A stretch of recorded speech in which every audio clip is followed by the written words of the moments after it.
Hello my dear friends and welcome to StudyIQ. I am Joy and today in this lecture we will discuss about universal basic income and how universal basic income can address the rural distress in the country.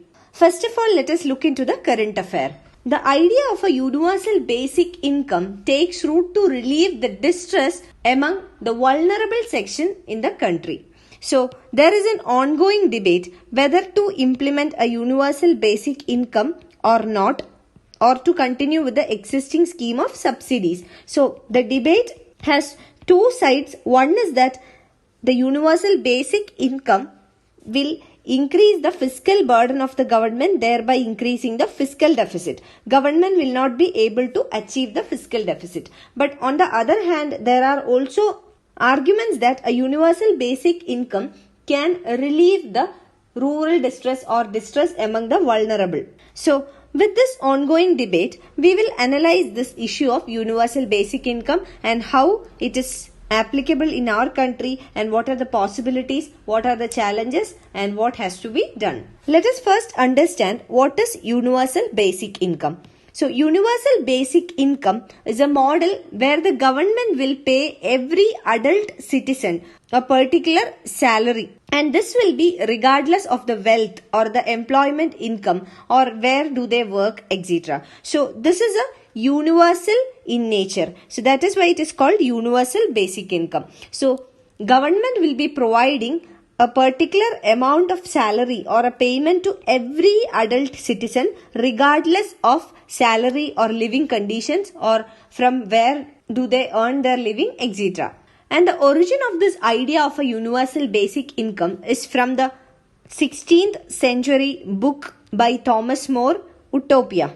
This book is named as Utopia and this is the origin of the idea of universal basic income. Now let us understand what is the need for a universal basic income and how it can address the rural distress. Now, first of all, we must understand that the need for a universal basic income in the rural economy of India is because the rural economy is highly or heavily dependent on agriculture and allied activities. So, we can say that the rural economy is agrarian in nature with most of its population dependent on agriculture directly for their livelihood.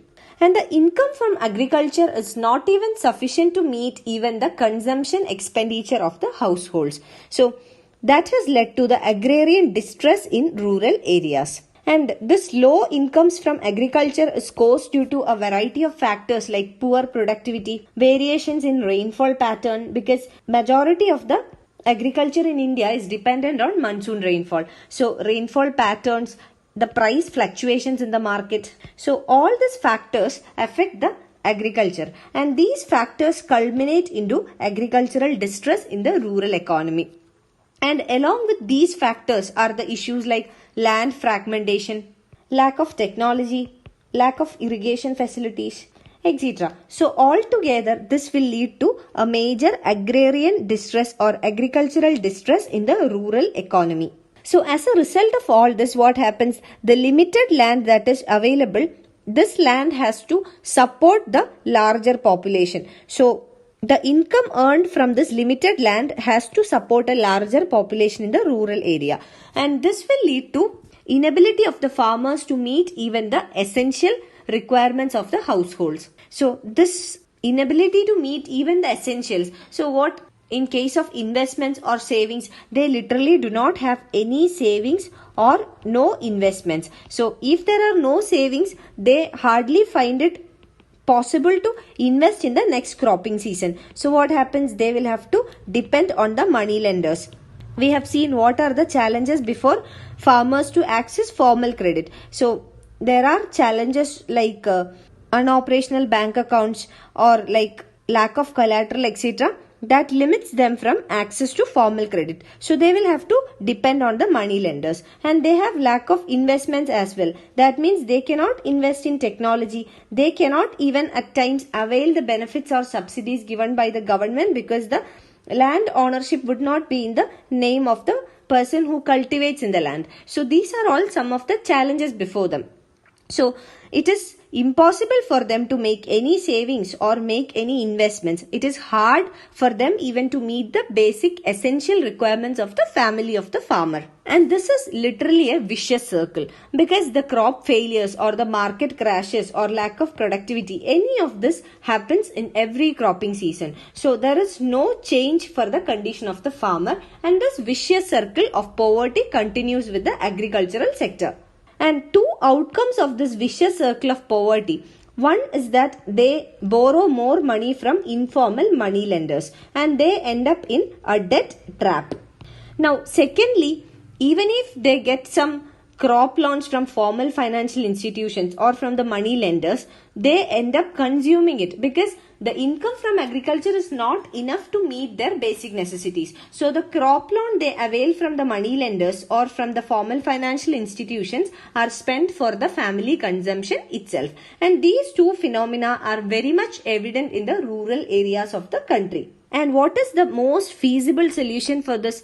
One solution to address this agrarian distress would be to shift the population from agriculture to more productive sectors like other allied sectors, and this will help in boosting the rural production base and ensuring higher incomes. So shifting population from agriculture to allied activities will increase the rural production, and this will ensure higher incomes to the farmers.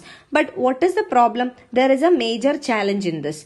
To shift this population from agriculture to allied sectors, this requires a substantial investment in job creation. So, job creation must be given focus, and an investment is required for this. This will require creation of infrastructure. This will also require the creation of an enabling environment to create more jobs and to enhance productivity. So, this can be achieved only in the long term. But the farmers' issues has to be resolved as early as possible. So, in order to meet this gap or this short-term requirement, a universal basic income was proposed for the agricultural sector or to the rural population. So, this will help in meeting a living, regular and predictable income for the rural population. So, these infrastructure or enabling environment can be achieved in the long term. So, before that, during the short term, a temporary solution has to be given to them, and universal basic income emerged as a proposal for this issue. Now let us understand how universal basic income can resolve this issue, or how it can address the agrarian distress or the farmers' distress. A universal basic income, we have seen what is the definition. It is unconditional and it is a universal right. So unconditional means that doesn't require any conditions.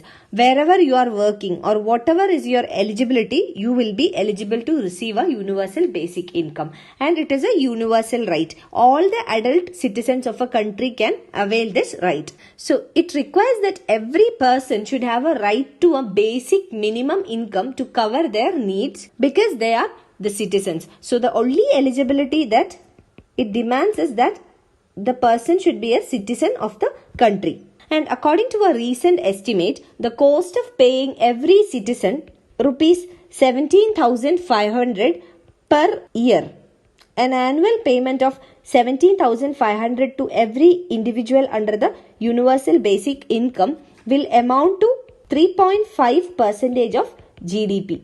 And this amount would be sufficient to raise or to lift the lowest income tier above the Tendulkar recommended poverty line. So, this 17,500 rupees would be enough to lift the people, the lowest tier people, from poverty line. And also, if the new basic income program is restricted to the bottom 50% of the population, both urban as well as rural, it will cover almost all the vulnerable groups. So, these are the estimates. But there is a need for the government to revamp some of the existing subsidies to ease the government spending on UBI. So, if government has to implement UBI or the universal basic income, it has to revamp or rationalize some of the existing subsidies, because along with the subsidies, if government has to provide a UBI, this will be an additional fiscal burden for the government, and this will lead to increasing or widening of fiscal deficit.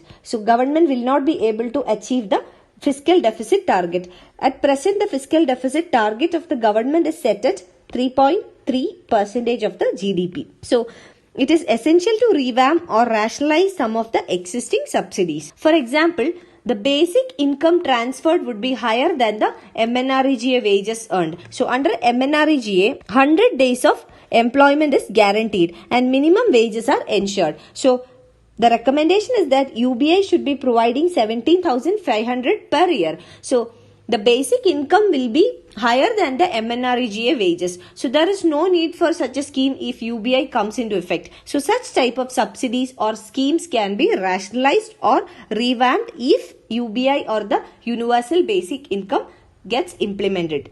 And another example is that in the financial year 2018 budget, government has proposed a food subsidy of rupees 1.7 trillion. With UBI, around 1 trillion rupees that the government spends for food subsidies can be avoided. So, such type of rationalization can be made by the government. So, if such type of savings can be made by the government, the cost of implementing universal basic income will only be 1% of the GDP. We have seen that if 17,500 rupees is provided annually to every household, it will amount to 3.5% of GDP. This is without rationalizing the existing subsidy. But if government rationalizes the existing subsidies, this will amount only to a 1% of the GDP. And this can be affordable by the government. Now let us understand what are the concerns with the practical implementation of the universal basic income. And for that, let us analyze the Raitu Bandhu scheme which was implemented in the Telangana state.